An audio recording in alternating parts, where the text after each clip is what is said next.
সরকার পরিবর্তনের পরে গত 1 বছরে যত সংস্কার শব্দটা যতবার শুনেছি, আমার মনে হয় না 54 বছরে এতবার শুনেছি।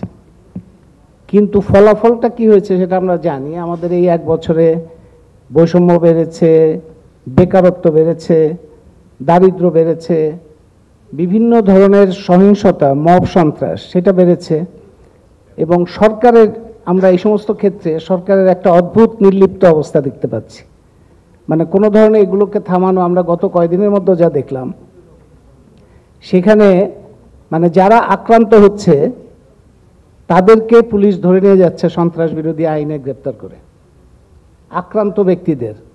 এবং আদালতও এরকম যে আদালত তাদেরকেই সন্ত্রাসী হিসেবে কারাগারে পাঠাচ্ছে। এই প্রতিষ্ঠানগুলো, তার মানে সংস্কারের ছোঁয়া কোথায় লাগলো? আদালত, পুলিশ কিংবা সরকারের বিভিন্ন প্রতিষ্ঠান, কোন জায়গায় সংস্কারের ছোঁয়া লাগলো, সেটার চিত্রটা হচ্ছে এরকম। সুতরাং সেই কারণে এখন উদ্যোগগুলি নেওয়ার ক্ষেত্রে আমি মনে করি যে দুইটা দিক। একটা হচ্ছে জবাবদিহির মধ্যে নিয়ে আসার জন্য মানুষের মধ্যে তথ্যগুলো নিয়ে যাওয়া, মানে মানুষের মধ্যে এই সরকারের দিক থেকে পরিবর্তন হবে এইটা এতটা আশা করার কিছু নাই।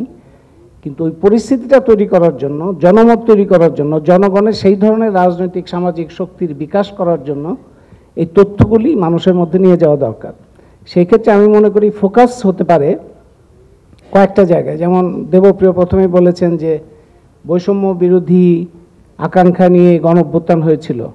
তো তাইলে বৈষম্যের যে জায়গাগুলো আছে সেই জায়গাগুলো কি ঘটনা ঘটছে, কি উন্নতি হচ্ছে বা অবনতি হচ্ছে, তার মধ্যে কয়েকটা জায়গা। একটা হচ্ছে শ্রেণীগত বৈষম্য, একটা হচ্ছে লিঙ্গীয় বৈষম্য, আরেকটা হচ্ছে জাতিগত বৈষম্য, আরেকটা হচ্ছে ধর্মীয় বৈষম্য। এর বাইরে আপনি শারীরিক অবস্থা, বয়স, এই সমস্ত বৈষম্যগুলো আছে। তাহলে এগুলোকে যদি ফোকাস করা যায় যে এই সমস্ত ক্ষেত্রে কী ধরনের পরিবর্তন হচ্ছে এবং পরিবর্তন যা হচ্ছে কিংবা হচ্ছে না তার পিছনে কি কি দায়ী, এবং আরেকটা জায়গা আনতে হবে সেটা হচ্ছে জবাবদিহির জায়গা। যেমন সরকার তো জবাবদিহির মধ্যে আছে, রাজনৈতিক দলকেও জবাবদিহির মধ্যে আনতে হবে। আরেকটা জবাবদিহির জায়গা আনতে হবে, আপনি যদি পানি, শিক্ষা, চিকিৎসা, অবকাঠামো, জ্বালানি, বিদ্যুৎ, এই সমস্ত ক্ষেত্রের অবস্থাগুলো দেখেন, সেই ক্ষেত্রে শুধুমাত্র সরকারের নীতি নির্ধারণের মধ্যে দিয়ে তো এগুলির যে অবস্থা দাঁড়িয়েছে সেটা হয় নাই। এর পিছনে অনেকগুলো সংস্থা আছে, আন্তর্জাতিক বিশ্ব ব্যাংক আছে, এশীয় ডেভেলপমেন্ট উন্নয়ন ব্যাংক আছে, ইউএসএইড আছে, ইউএনডিপি আছে, এই সমস্ত প্রতিষ্ঠানগুলো আছে, কনসালটেন্ট আছে, আমলাতন্ত্র আছে। তাইলে এই যে যারা নীতি নির্ধারণের মধ্যে দিয়ে এই অবস্থাটা তৈরি করেছে তাদেরকে জবাবদিহির মধ্যে আনার জন্য এই রিফর্ম ওয়াচের একটা বড় ধরনের ভূমিকা থাকা উচিত বলে আমি মনে করি।